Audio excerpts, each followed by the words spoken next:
Hello and welcome. You're watching Gravitas with me, Molly Gambhir. Here's what's lined up for you on the show tonight.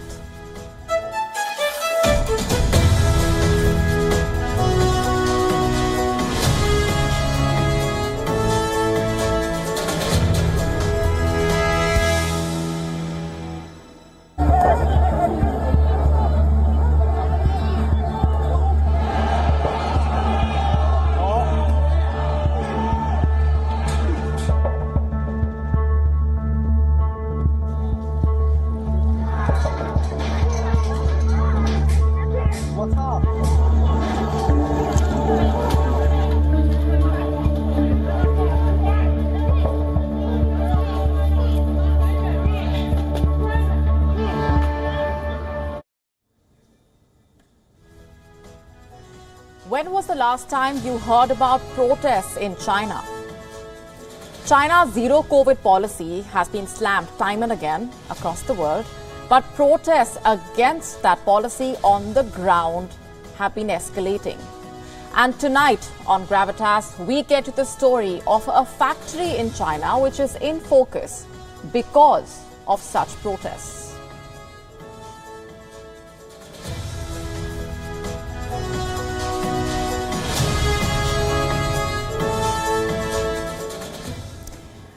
Today happens to be one of those rare occasions when you hear about protests in China. Let me show you what's happening there on the ground before I tell you more.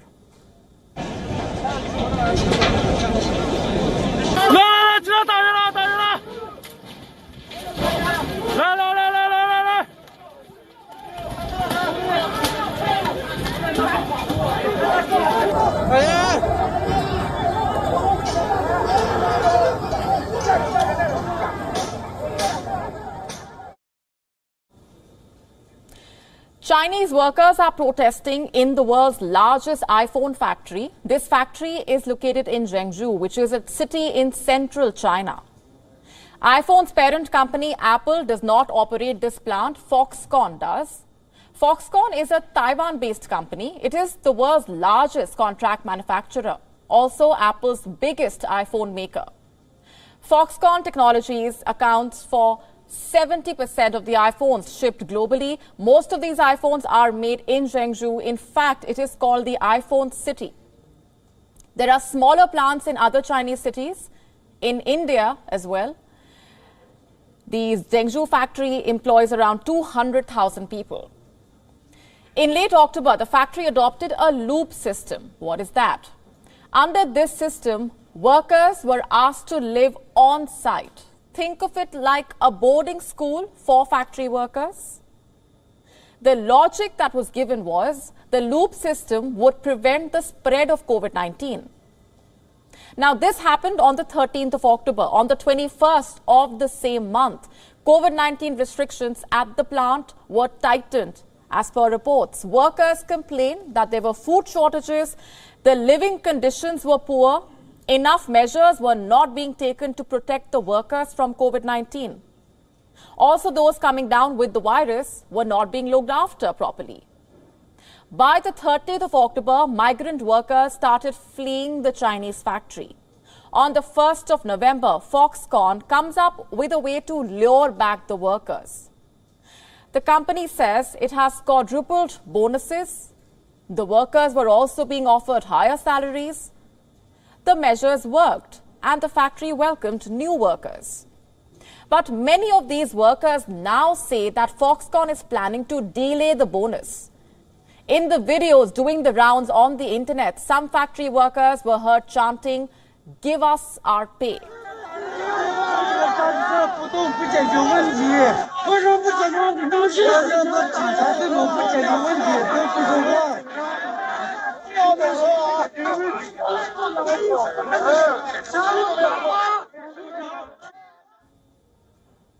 What's more, reports say, according to the workers, the living conditions continue to be poor. They say healthy workers are being forced to share the dormitories with those who have been infected with COVID-19.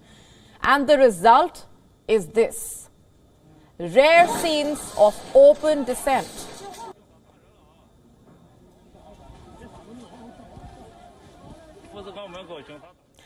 Earlier today, workers were seen smashing surveillance cameras, the windows, even confronting health workers in hazmat suits. Foxconn has issued a statement saying it has fulfilled its payment contracts. The company also said that the reports of infected staff workers being forced to share space with other factory workers are untrue. And here's what else Foxconn said. Regarding any violence, the company will continue to communicate with the employees and the government to prevent similar incidents from happening again. What about China? What do the Chinese authorities have to say on this? The matter came up during the daily briefing of the Chinese Foreign Ministry. A spokesperson said he was not aware of any such protest. I'm not aware of the situation you mentioned. Also, this is not a foreign affairs matter. That's hardly surprising. When was the last time China spoke openly about troubles at home? Remember, it hid the COVID-19 outbreak for the longest time, and now it is silent on the protests. Videos uploaded on social media show a worker being hit in the head with a club. Another worker could be seen being taken away. You know, a lot of what these workers are alleging is contrary to China's zero COVID policy.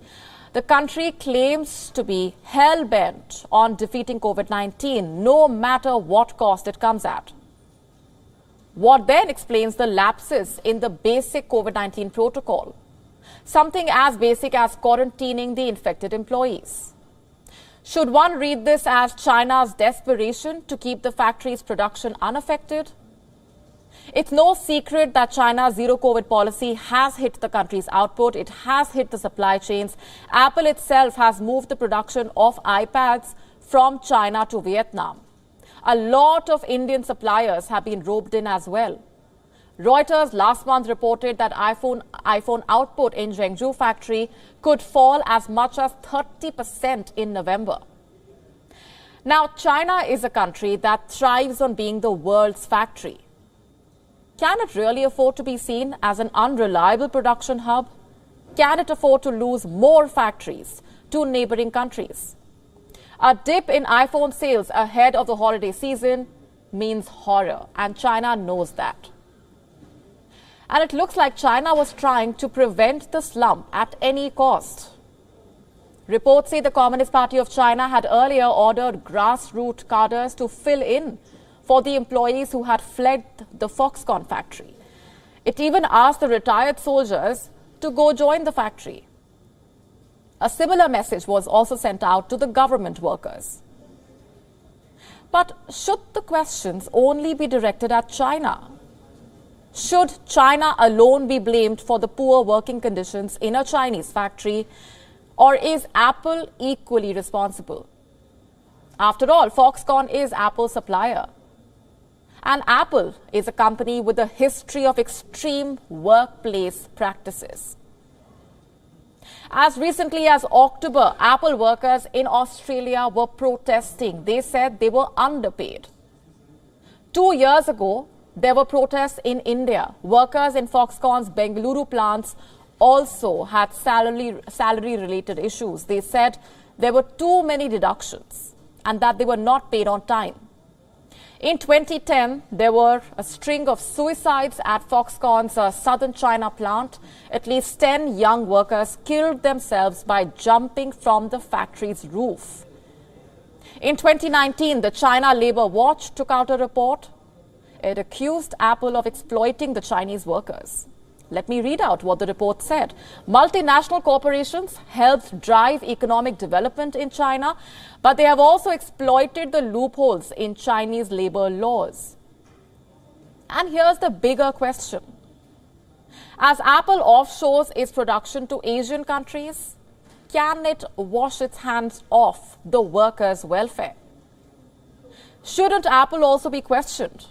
Why is it that the workers who are putting together the iPhones don't have enough food to eat or are allegedly being told to share space with a COVID-19 patient? And what about China? Why is it turning a blind eye to these labor violations? Why can it not ensure that basic COVID-19 protocols are being followed in its own factories? Just like any other story from China, there are more questions than answers. Our next story is about Dr. Anthony Fauci, America's top medical advisor, a man both loved and hated in a way. Loved because of his no-nonsense approach to public health, and hated because of his flip-flops as the face of America's pandemic response. For his admirers, he is a hero. For his critics, he is a villain. And both sides have become active once again. And why is that? Because Anthony Fauci is set to hang his lab coat. Next month, he will retire from public service to start the next chapter of his life. The 81-year-old currently serves as the chief medical advisor to President Joe Biden and the director of the National Institute of Allergy and Infectious Diseases. In December, he will be leaving both the positions after advising over 7 presidents in a career spanning 4 decades. On Tuesday, he spoke about this in detail at his final White House briefing, a briefing that has now kicked a firestorm online. We'll tell you why in just a bit. First, let's listen to some of Dr. Anthony Fauci's remarks on his retirement. I'll let other people judge the value or not of my accomplishments, but what I would like people to remember about what I've done is that every day for all of those years, I've given it everything that I have, and I've never left anything on the field. So I don't want to see anybody get infected. I don't want to see anybody hospitalized, and I don't want to see anybody die from COVID. Whether you're a far-right Republican or a far-left Democrat, it doesn't make any difference to me. The way you counter misinformation and disinformation is that to do whatever you can as often as you can to provide correct information. And I want to repeat some remarks that stayed with me. I have never left anything on the field. The way you counter misinformation is by providing correct information. Now, those are impressive statements, but does Dr. Fauci actually practice what he preaches? And that is a question that his critics are asking. And here's why. As soon as Dr. Fauci concluded his monologue, a journalist tried asking him what he had done to personally probe the origins of the coronavirus. And soon enough, she was joined by other reporters who shouted out similar questions at Dr. Fauci. Fauci did not answer any of them. Instead, he let someone else do his job. Karine Jean-Pierre, the White House press secretary, she jumped in and interrupted the reporters, telling them that they were being disrespectful. You must watch this. Dr. Fauci, only 13% of... Hold on one second. We have a process here. I'm not calling out on people who yell. And you're being disrespectful to your colleagues, and you're being disrespectful to our guests. I will not call on you if you yell, and also you're taking time off the clock because Dr. Fauci has to leave in a couple of minutes. I'm done. I'm not getting into a back and forth with you. Go ahead, Jeremy. Dr. Fauci, but she's only asking 30. a great question. Go ahead, Jeremy. Go ahead, Jeremy. She's asking a valid question. You ask your question, you should allow her to ask some question. Jeremy. She's asking a valid It's Jeremy. question, Dr. Fauci, on the origin of COVID-19. It is not your turn. It is not your turn. You come on the same people. That's the thing. You can't read a press briefing. You need to call from people across the room. She has a valid question. She's asking about the origin of COVID-19. I hear the question. And Dr. Fauci is the best person to answer. I hear your question, but we're not doing this the way you want it. This is a disrespectful. It is. I'm done. Simon, I'm done. I'm done.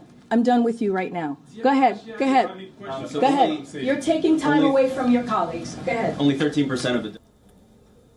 Well, you heard that. We are not doing this the way you want it.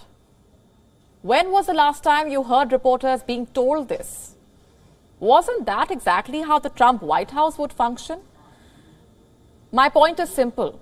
The Democrats who take pride in upholding freedom of speech are indulging in the same tactics that they once accused the Republicans of. Why couldn't they just let Dr. Fauci take those questions? It's not that he hasn't faced those questions earlier, Throughout the last 2 years, he has been grilled on the origins of COVID-19 from lawmakers to reporters to Fauci's fellow scientists, and that's time and again. They have all questioned him on his efforts to probe the origins of COVID-19. Answering them is his job as the face of America's COVID-19 response efforts. In any case, the issue is not dying down soon. Look at the headline on your screen. It's from August. This is when Republican lawmakers had vowed to make Dr. Fauci testify on the origins of the virus if they were to win a majority in the House of Representatives. And guess what?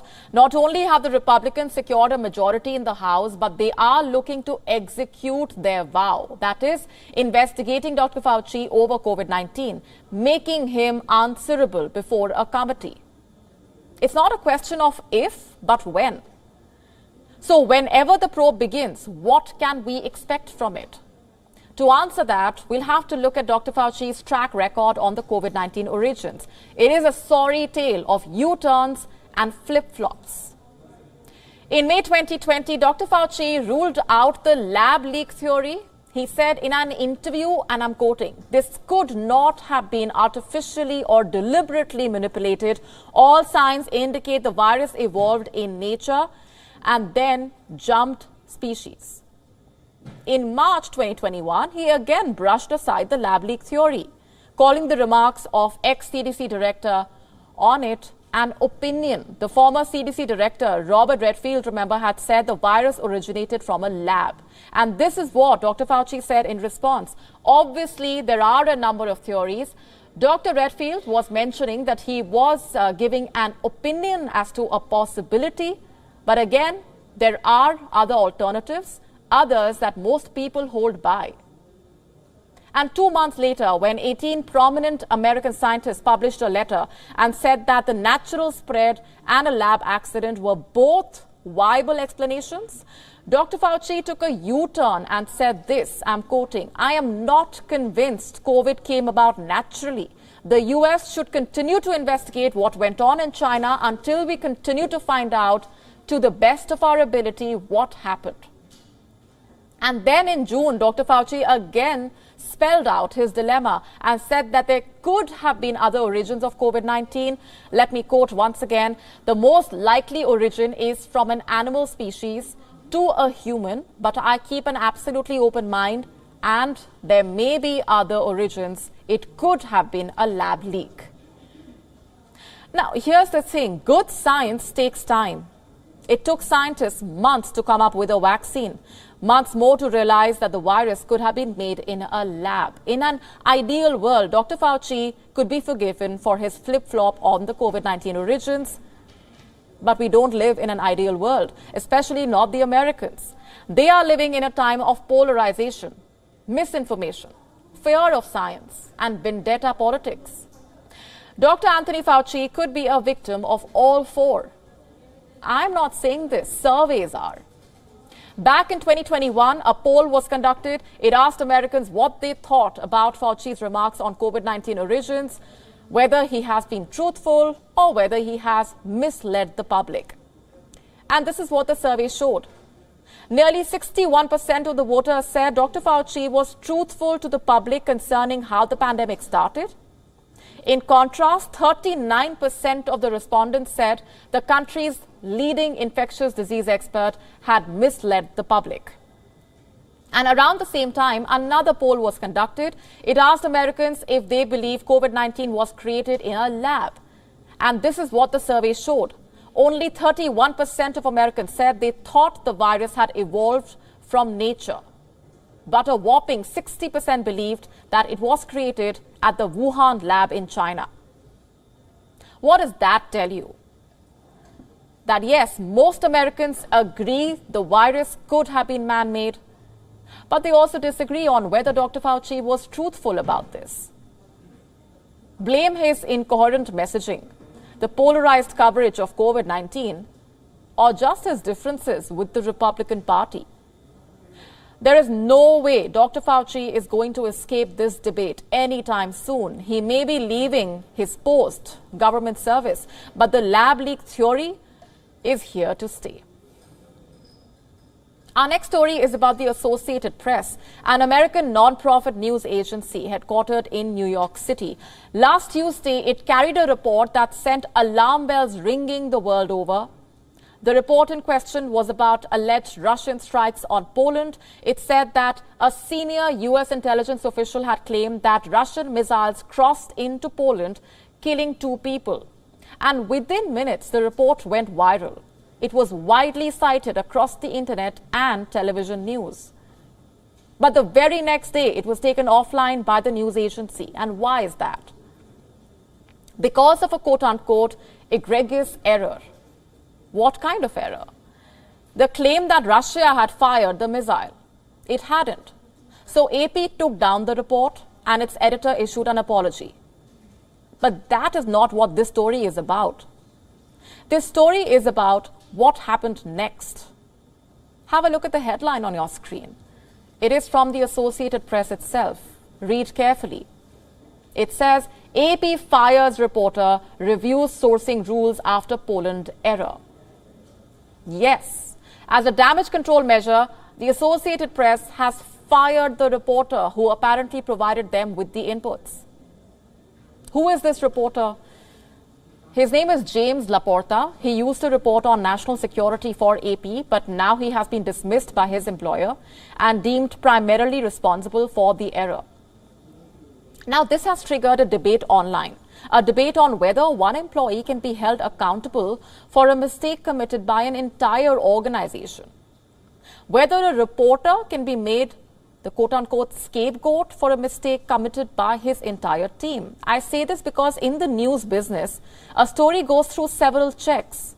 There are reporters who provide the inputs, copywriters who frame it into an article, deputies who go through it for errors, and editors who ultimately approve it for publication. The same thing happened with Laporta. He did not file the story alone. It was co-bylined by John Lester and by all means approved by a senior editor. But last we checked, the co-author of the report was still working with AP. Laporta has been single-handedly held responsible for the mistake. Has he said anything about this? Well, he says he wants to, but he has been asked by AP not to. All we have is a tweet from him, thanking the journalists and the editors who have reached out to him with words of encouragement. AP, meanwhile, has put out an exhaustive report with a detailed statement on its decision. Let me quote one remark. It's from the organization's executive editor. We review any egregious mistakes that are made. We take our standards very seriously. If we don't live up to our standards, we don't have any choice but to take action. Trust in the AP and trust in our report is paramount. And that's not all. On its website, the organization has further added that the story was not vetted by a senior, as Laporta had claimed. Let me quote from their statement. Laporta said in an internal Slack message that his source had been vetted by Ron Nixon, an AP vice president and head of investigations, enterprise, partnerships and grants. But Nixon has said that he had no knowledge that the source was being used for this particular story and development. Now, what do we make of that? How should we perceive this? If the story was not vetted, why then was it published? How did it make it to the wire? Who gave the approval? What went wrong? These are all questions AP says it is investigating. Interestingly, this is not the first time the organization has been in such a situation. Back in 2013, it had fired a veteran Virginia politics reporter. His name was Bob Lewis. He was sacked for similar reasons, an erroneous report on a political candidate. And even then, the organization had faced similar criticism, mainly from the reporter's colleagues and friends, who called his firing an overreaction. 9 years on, AP finds itself in a similar situation. It carried an erroneous report, it fired the reporter behind it, and it is now facing questions on whether it overreacted. Now, we are not experts on this matter, but if we go by conventional wisdom, employers are equally liable for the actions of their employees. Be it a mistake or negligence, the liability should be shared. It's the fair thing to do. There is also a legal term for it. It's called vicarious liability. Under this, an employer is equally liable for the actions and mistakes of their employees during the course of their employment. The employer can only avoid liability. The employer can only avoid liability if it presents substantial evidence that it took all reasonable steps to prevent the mistake or conduct of the employee. The Associated Press has promised to do this. It says it is reviewing all aspects of the story, how it was handled, how it was approved, and how it made it to the wire. And here's hoping that it is able to present a solid case and counter the criticism that it is facing. On to West Asia now. 2 blasts rocked Jerusalem today. Tensions are high once again. Have a look.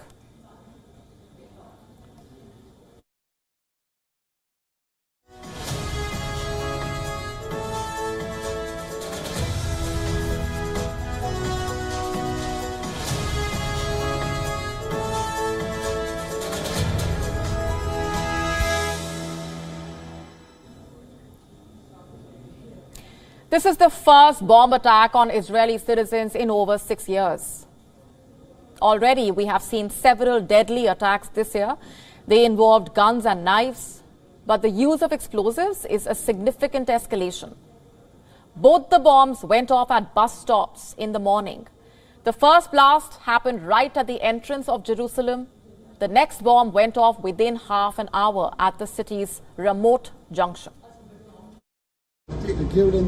A short while after the attack, 5 injured arrived to us, 2 in a critical situation, 1 was in resuscitation, and unfortunately, after an hour of continuous resuscitation, we had to announce his death a short while ago. A 16-year-old has died. At least 14 others are injured. The local police have shared the initial findings. They call the bombings a coordinated attack. The bombs were hidden in bags and the bombs had nails to maximize the impact. Who was behind this attack? We don't know for sure. Some officials in Israel are blaming Palestinian militants. Israel's Minister of Public Security has vowed to hunt down the culprits. I really hope that we will catch the terrorist or the terrorists and root out this organization, because assuming there is a connection between the events, it is clear that it is something more complex. This was not something done by inspiration. This is not somebody who decided one morning to carry out an attack. I believe that with time we will reach, find and catch, alive or dead, those terrorists. Now, this has been a difficult year for Israel. Between March and May, it has witnessed as many as 5 attacks.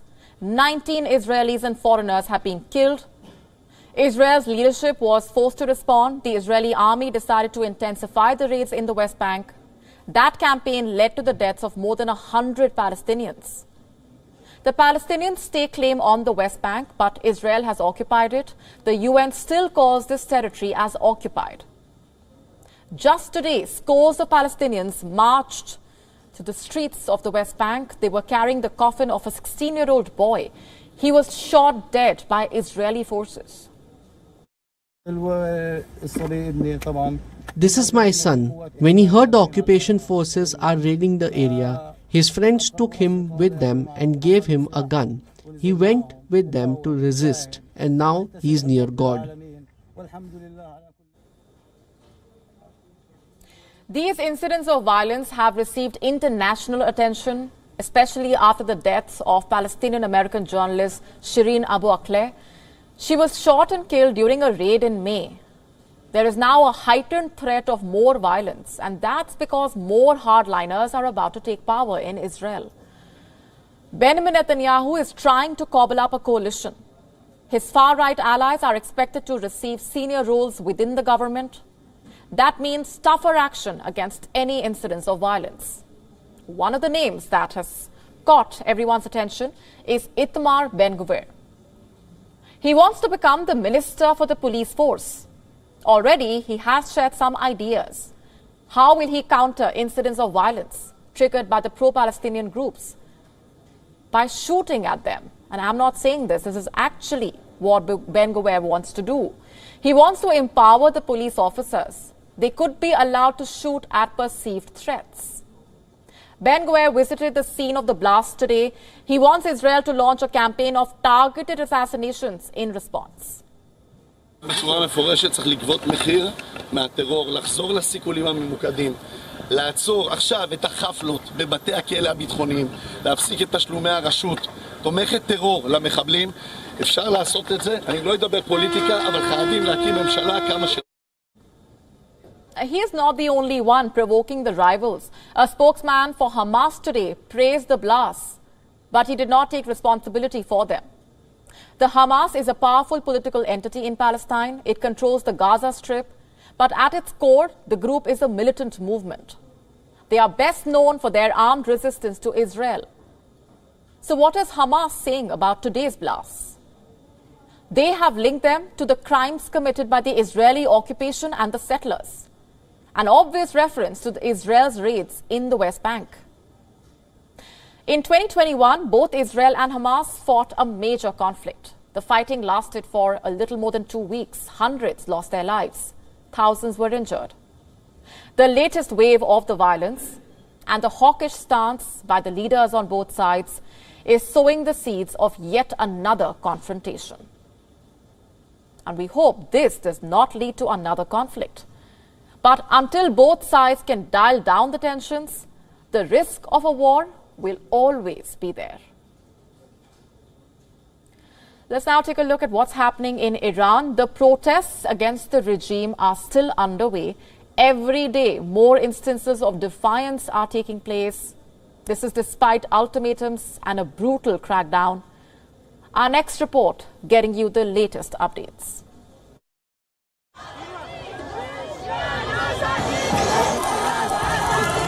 The Iranian regime's brutal crackdown on protesters continues.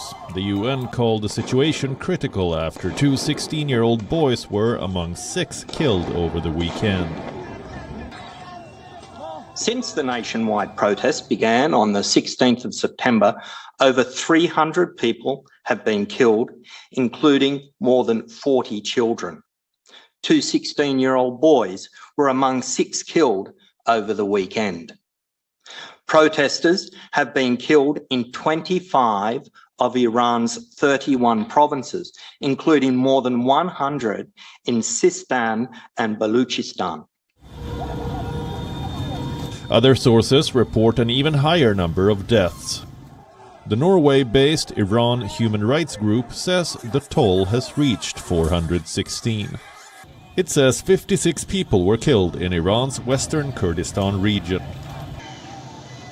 Security forces were reportedly caught firing at Kurdish protesters in the city of Javanrud on Monday.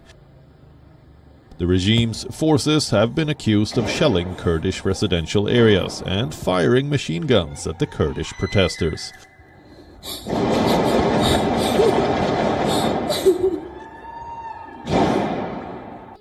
The Kurds seem to be bearing the brunt of the violence. But why? Because Mahsa Amini was Kurdish. The death of the 22-year-old sparked the protests. She was from Sakes in the Kurdistan province.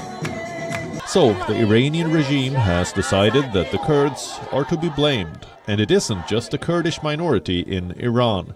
Iran has targeted Iraq's autonomous Kurdistan region as well. On Tuesday, Iran attacked a Kurdish base near Kirkuk. Missiles and drones were used against the Kurds in Iraq. This follows Monday's strikes in Erbil, the capital of Iraq's Kurdistan region. This is how Iran's foreign minister justified the Erbil attacks. Unfortunately, the repeated promises we received from the Iraqi government officials and the Iraqi Kurdistan region officials did not happen. As a result, the Islamic Republic of Iran acts based on its legal rights to protect the security of its borders and land and the security of its citizens to provide security and repel threats.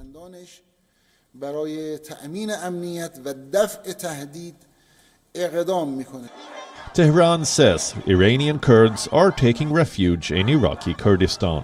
The regime accuses the Kurdish refugees of fomenting the protests. It says the Kurds are separatist terrorists. Since the protests began in September, Iran has attacked Iraq's Kurdistan region on multiple occasions. But Iran isn't just blaming the Kurds. It has accused the US and Israel of inciting the protests too. The fact is, Iranians have been on the streets expressing their anger that shows no sign of abating.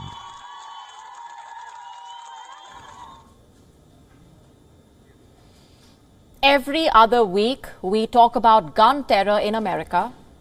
Rather, we are forced to bring it up time and again on this show.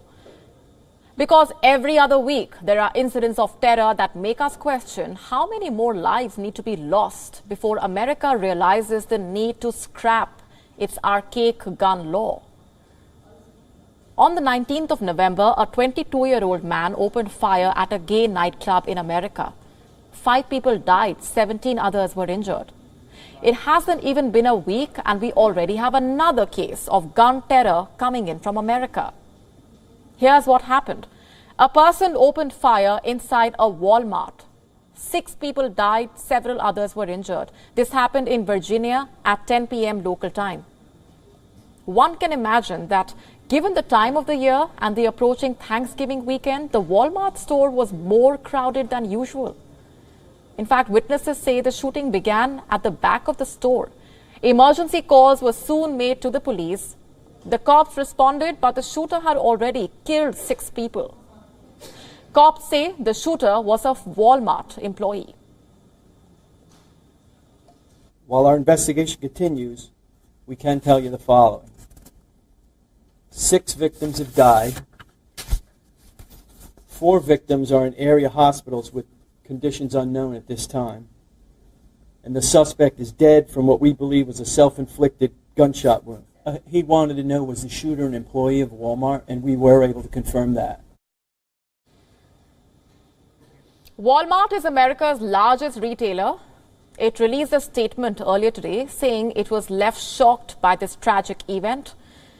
The company added that it was quote-unquote praying for those impacted, the community and our associates. We are working closely with the law enforcement and we are focused on supporting our associates. Now, all of this happened some 240 kilometers from Washington, the seat of the American administration. The US Congress, which has repeatedly failed to do anything to control gun terror in America. If you watch this show regularly, then you already know how big of an issue gun terror there is. Just to give you an idea, there have been at least 600 incidents of gun terror so far in 2022. 600 incidents. 1.5 million Americans have died in gun-related incidents since 1968. 2,900 plus people had died in 9/11. In response, America invaded Afghanistan. But more Americans have been killed by guns at home than all its wars abroad. The First World War, the Second World War, the Korean War, the Vietnam War, the so-called global war on terror, combine them all and you will see that gun terror has been deadlier. So my question is, what is Washington doing about this? Why are people being allowed to openly carry arms? The Constitution of America gives every American the right to bear and carry arms. The Second Amendment says, I'm quoting, a well-regulated militia being necessary to the security of a free state, the right of the people to keep and bear arms shall not be infringed. The Second Amendment dates back to 1789. It has no relevance today. In fact, this right to bear arms has become a threat to people's right to life. Look at what Virginia's senator tweeted in response to the incident of gun terror. Louis Lucas writes, I'm absolutely heartbroken that America's latest mass shooting took place in a Walmart in my district. I will not rest until we find the solution to end this gun violence epidemic in our country that has taken so many lives. But then here's the thing. Political leaders make big promises on tightening gun laws, but these promises never really see the light of the day. And why do you think that is? Perhaps because America needs the arms industry to support its economy. We are talking about an industry that's worth $63.49 billion. Or perhaps American leaders don't want to upset the powerful gun lobbies like the NRA or the National Rifles Association. These groups have the power to sway elections. And Congress members and senators don't want to take any risks. The result is this: repeated incidents of gun terror and more people losing their lives. I leave you with this question that I began with. How many more lives must be lost before America wakes up? Our next story is for former Twitter employees. Were you recently laid off from Twitter? Did you decide to part ways after the Musk takeover? Are you looking for a new job? Well, companies are making a beeline to hire former Twitter employees. We have a list. Investment bank Barclays, car maker Jaguar Land Rover, Indian Twitter rival Coup, and many more have made open offers to lure Twitter employees. Some employers, as a part of their pitch, in fact, are hitting out at Elon Musk directly. Like Katie Burke, she serves as the Chief People Officer at HubSpot. She has penned a LinkedIn post to prospective hires, and I'm quoting, "As a leader, getting criticized is part of your job. Great leaders recognize debate and disagreement makes you better and is part of the process. If you want a place where you can disagree with people, HubSpot is hiring." And there are more like her, like Amanda Richardson. She works as the Chief Executive for Recruitment at CoderPad. Richardson has written an open letter to former Twitter employees. She describes Musk's takeover of Twitter as terribly frustrating, depressing, and demotivating. And what is her hiring pitch? I'm quoting from it.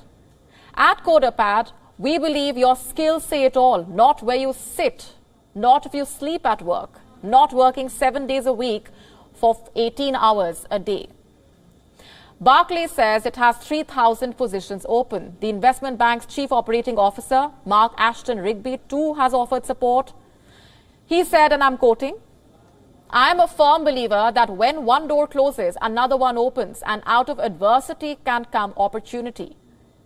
If you are embarking on a new chapter and are reading this, take it as a sign that there could be something very exciting for you just around the corner." Apple applied today. These are uncertain times. Big tech companies are sacking employees left, right, and center. But it seems like there is hope for those who have been laid off from Twitter. They could find opportunities beyond the tech sector. What about those who have decided to stay on? Well, they could consider moving out of the company as well. A survey has come out. 400 current Twitter employees decided to voluntarily participate in this. They were asked about the future of the platform. A whopping 89% of the workers said Twitter will fail under Elon Musk.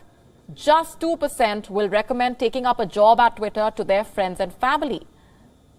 The majority is also questioning the way Elon Musk went about the layoffs.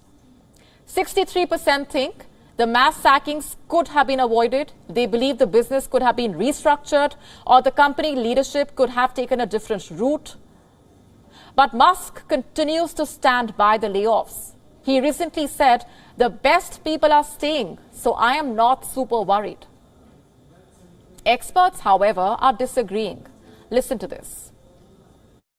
I think Twitter does have a future, but it looks pretty uncertain right now, certainly with the mass walkouts that we've seen following that huge round of redundancies as well. Employees seem to be voting with their feet, unwilling to sign up for a long hours culture. Now, although this will cause problems as far as editorial staff are concerned around big events, for example, like the World Cup, Black Friday, the festive season. It's actually the loss of key engineering staff that could cause more damage. It is very likely, though, that Elon Musk will work to kind of stem the flow of key staff from the platform. So although it does look like it's a pretty rocky road ahead for Elon Musk, it is very likely that he will take significant steps to turn it around. The road ahead for Elon Musk is indeed tough. He is now staring at a new challenge. Musk seems to be losing the trust of his employees. No surprises there. Guess what did they do? Twitter's trust and safety team called in sick. They all went on leave simultaneously. All this happened on the 10th of November. The trust and safety team had serious objections to Musk's plan for Twitter Blue, the subscription service that would have given all paying users a blue tick next to their profiles. Reports say Musk is overriding or making up policy as he went without any input. Perhaps the chief twit should have paid heed to those warnings. His subscription service, called Twitter Blue, has been on pause for weeks now. Twitter could not get it right. They ended up verifying a lot of impersonators. Musk has promised Twitter Blue will make a comeback. We all are waiting for his next move. And while Elon Musk's Twitter wants employees to return to office, some other companies also want remote working to end. But is remote working a good idea, or is a mix of working from office and home, a hybrid work model, better? These questions were unthought of before the COVID-19 pandemic struck. Now these discussions have become the norm. The reasons that are being given are usual for returning to work: efficiency, better opportunities to learn and network.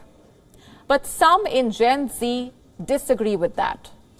In fact, they feel remote working is better when it comes to networking, for reaching out to colleagues, to flatten the hierarchy of the workplace. Our next report telling you why. Some companies no longer want their employees to work from home. They are trying to lure employees back to the office, either through threats like Elon Musk's Twitter, or by talking about how working from the office is a better way to work. But not everyone is convinced. A new study from the King's College London says that many from Gen Z prefer working remotely.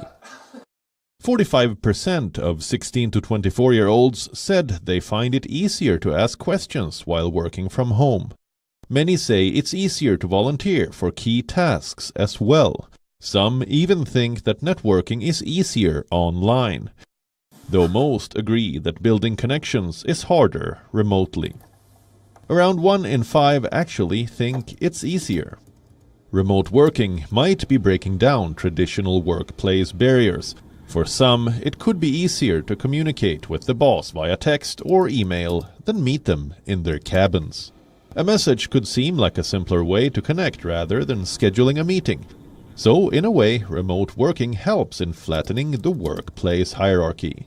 But let's be clear, this assessment changes as people get older. The research found a significant difference in how even 25 to 49-year-olds think, and a mere fraction of those above 50 believe anything is easier online. So, what's behind this difference in opinion? Is it because many younger workers don't know any better? After all, 16 to 24-year-olds may have just entered the workforce, some during the pandemic. They may have never worked in an office full-time, and they may not want to abide by office power structures. But could it also be because older employees are set in their ways? They've always done things in a certain manner and may not want to evolve. So what might happen when companies demand in-person attendance? The study says difficulties are on the horizon. A majority of workers would rather quit than follow a schedule they dislike. This study of about 2,000 Londoners explained why. With remote working, people can live in cheaper places and not have to worry about commuting costs. Someone who just entered the workforce with a meager salary may not want to spend it on traveling to the office. So if they think they learn and grow more by working remotely, and other than age, other factors could affect going back to the office as well. One study shows the effect of seniority. The Future Forum, a group created by the business communication company Slack, released their quarterly Pulse survey. The results say 40% of the executives in the US, UK and some other nations want to go back to the office. Only about a quarter of the non-executives surveyed want to return. Bureau Report, WION. World is One. Will not having a surname on your passport deter you from traveling to the UAE? Here's why I am asking this question. According to reports, the UAE has made it mandatory for passengers traveling to and from the Emirates to have both their first name and surname mentioned in their passports. Travel agents have been informed about this change in rules by Indian carriers, including Air India Express. The new rules come into effect immediately. So if you plan to travel to the UAE and you don't have your full name on your passport, what should you do now? For now, travel agents are requesting people to wait for further information before making any changes to their documentation. With that, it's a wrap on this edition of Gravitas. We're leaving you with Gravitas images. Thanks very much for watching.